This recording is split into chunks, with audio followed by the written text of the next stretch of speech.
Assalamualaikum warahmatullahi wabarakatuh. Halo teman-teman, kembali lagi dengan aku. Jadi hari ini aku akan mempresentasikan bagian bab 2, yaitu About Router OS dan Routerboard. Pada bab 2 ini terdapat beberapa cakupan materi, yaitu ada tentang Router OS dan Routerboard, yang kedua ada Router OS Features, yang ketiga Routerboard Name, yang keempat Routerboard Type, yang kelima atau yang terakhir yaitu arsitektur Routerboard. Nah, jadi untuk yang bab pertama itu kan ada 2, jadi kita akan membahas satu persatu. Kita akan bahas bagian Router OS dulu. Nah, berbincang mengenai mikrotik Router OS yaitu mengarah kepada software. Mikrotik itu ada yang berbentuk software dan juga ada yang berbentuk hardware. Untuk software biasa disebut dengan istilah Router OS dan yang hardware biasa disebut dengan istilah Routerboard. Untuk Router OS ini merupakan software dari vendor mikrotik yang dinamakan Router OS atau Based on OS. Jadi yang perlu diketahui bahwasannya mikrotik ada yang berbentuk Routerboard dan juga ada yang berbentuk Router OS. Yang Routerboard lebih mengarah ke perangkat fisik, adapun untuk Router OS lebih mengarah ke software OS. Nah, untuk Router OS ini berbentuk OS teman-teman. Jadi, sama seperti Linux ataupun Windows, dapat diinstal di PC, server, ataupun virtualisasi seperti VMware, VirtualBox, dan lain-lain. Untuk Router OS dengan standar standalone, operating system berbasis Linux dengan versi 3.3.5 kernel. Kenapa Router OS diinstal di PC? Karena kalau kita install di PC, maka kita bisa custom. Misal dari prosesornya apa, RAM-nya berapa, dan hard disk-nya apa. Nah, jika perangkat Routerboard kita kena petir, maka yang diganti semuanya. Berbeda dengan Router OS, yang diganti hanya part LAN-nya saja, yang terkena petir saja dan tak perlu semuanya. Dan jika kita cari untuk mikrotik X 86 bit, munculnya akan seperti ini teman-teman. Untuk mikrotik X 86 bit ini punya beberapa jenis juga, yaitu ada yang mikrotik X 86 Aneto yang seperti ini. Ada juga yang versi Dinara. Ada juga yang jenisnya Ogma dan yang lain sebagainya ya. Lanjut mengenai Routerboard. Untuk Routerboard ini lebih mengarah ke card fisik atau built-in hardware board. Mikrotik itu banyak sekali fiturnya teman-teman. Misalkan Routerboard dibuat untuk menjalankan sistem operasi Router OS. Jadi semuanya kembali dengan istilah mikrotik. Nah, jika kita ingin lebih simpel, maka bisa gunakan Routerboard sudah include di dalamnya Router OS dan segala varian fiturnya. Misalnya Router OS yang diinstal di PC atau server. Maka nanti custom hardware atau RAM atau hard disk-nya yang sudah ada Routerboard nanti sudah disetting e-fold-nya. Nah, untuk segala fitur bisa terdapat pada satu perangkat ataupun dapat diperuntukkan khusus sesuai kategori. Misalkan kalian ingin angka pecahan misalkan wireless mikrotik, nah kita bisa lebih fokus dan tidak membebani router. Jadi dipecah lagi dengan angka tersendiri. Dikhususkan sesuai kategorinya, tersedia mulai dari low end sampai dengan high end router. Nah, untuk materi selanjutnya yaitu ada Router OS Features. Untuk Router OS Features pada real implementasi fitur mikrotik diantaranya ada wireless network, ada routing, firewall and NAT, QoS atau bandwidth management, dan ada point-to-point tunneling, Selanjutnya user management, dan yang terakhir ada tools. Untuk fitur-fitur yang tersedia ini bisa tertanam pada satu perangkat atau dipecah menjadi perangkat terfokus. Misal wireless ada apa atau dan sebagainya. Untuk yang pertama ini support wireless network. Wireless itu nirkabel, jadi wireless network sudah tertanam pada mikrotik saat ini. Dan wirelessnya ada yang untuk indoor atau outdoor dengan standarisasi supportnya A, B, G, N, AC. Dan contoh untuk outdoor yaitu point-to-point atau point-to-multipoint.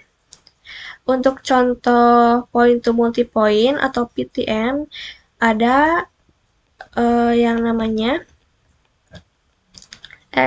SXTSQ mikrotik yang seperti ini. Dan ada LHG mikrotik yang seperti ini teman-teman. Dan ada yang Dynadis mikrotik. Nah, seperti ini teman-teman. Dan juga untuk contoh outdoor multipoint, contohnya ada Manbook mikrotik dan Omnitic mikrotik. Dan ada juga fitur lain yang tersedia pada mikrotik, yaitu routing, baik static routing maupun dynamic routing. Untuk yang ketiga ada firewall and NAT. Untuk firewall bisa sebagai proteksi supaya mikrotik aman, dan NAT supaya klien yang memiliki IP free path itu bisa mengakses IP publik. Contoh fitur ini firewall yaitu bisa mengatasi serangan, memblokir website ataupun mengatasi serangan internet yang juga bisa tanamkan protection. Nah, untuk QoS atau bandwidth management yaitu di mana mikrotik kita diatur manajemen seperti lebih ke bandwidth prioritas. Dan untuk point-to-point tunneling ada PPTP, PPPoE, ESTP, dan juga OpenVPN.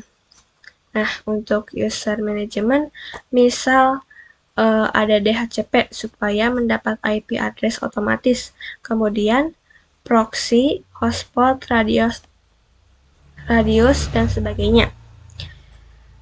Untuk yang terakhir ada tools. Untuk tools ini, mikrotik kita bisa gunakan untuk bandwidth, test, torch, MacPeak, MRTG, dan lain-lain. Atau bisa disebut untuk uji coba. Nah, mikrotik itu sebuah router yang menghubungkan jaringan di jaringan tertentu dengan jaringan lain, dan adanya fitur lain juga di satu perangkat yang sama atau terpisah. Jadi, beban tidak hanya di satu perangkat. Nah, ini untuk materi bab yang kedua. Selanjutnya kita materi yang ketiga, yaitu ada router board name. Untuk pengkategorian nama pada perangkat router board mikrotik berdasarkan 3 kategori, yaitu 3 simbol name. Dan yang selanjutnya pada materi ketiga kita akan lanjutkan dengan router board name. Jadi untuk pengkategorian nama pada perangkat router board mikrotik berdasarkan 3 kategori. Nah, untuk RB ini menunjukkan untuk router board. Dan yang angka pertama ini 7 yaitu menunjukkan untuk seri atau kelas router. Yang angka kedua ini untuk menunjukkan jumlah slot mini PC atau wireless. Dan yang angka terakhir, angka 1 yaitu menunjukkan jumlah port Ethernet.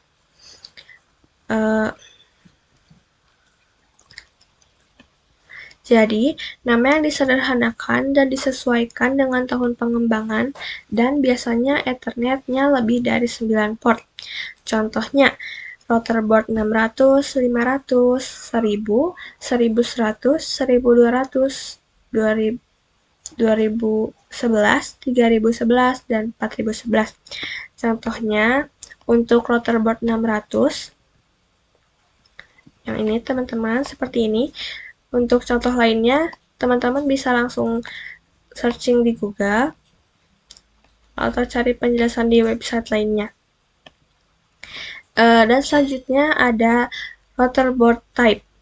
Nah, untuk Routerboard type ini hampir sama seperti tadi, yaitu ini RB untuk Routerboard, angka pertama 9 untuk series, angka 5 angka kedua untuk Ethernet, dan yang angka terakhir atau yang di sini tercantum angka 2 untuk wireless. Dan untuk UI ini ada fitur board, dan yang untuk yang ini adalah fitur wireless, dan yang terakhir adalah jenis casing. Dan ada juga kode lain yang ada pada router board. Sebagai berikut seperti ini teman-teman, yang kode lain yang ada pada router board. Nah, selanjutnya kita lanjutkan untuk materi yang terakhir pada bab 2 ini, yaitu ada arsitektur routerboard. Arsitektur routerboard ini dibedakan berdasarkan jenis dan kinerja prosesor. Software atau OS untuk setiap arsitektur berbeda. Teman-teman bisa melihat arsitektur Mikrotik lebih lengkap di website ini ya, yaitu ada www.mikrotik.com atau download. Nah, pada arsitektur routerboard ini, contohnya ada MIPSBE, SMIPS, TILE, PPC, ARM, X86, MIPSLE, dan juga MMIPS. Nah, sekian saja presentasi dari saya. Terima kasih untuk teman-teman yang sudah menonton. Wassalamualaikum warahmatullahi wabarakatuh.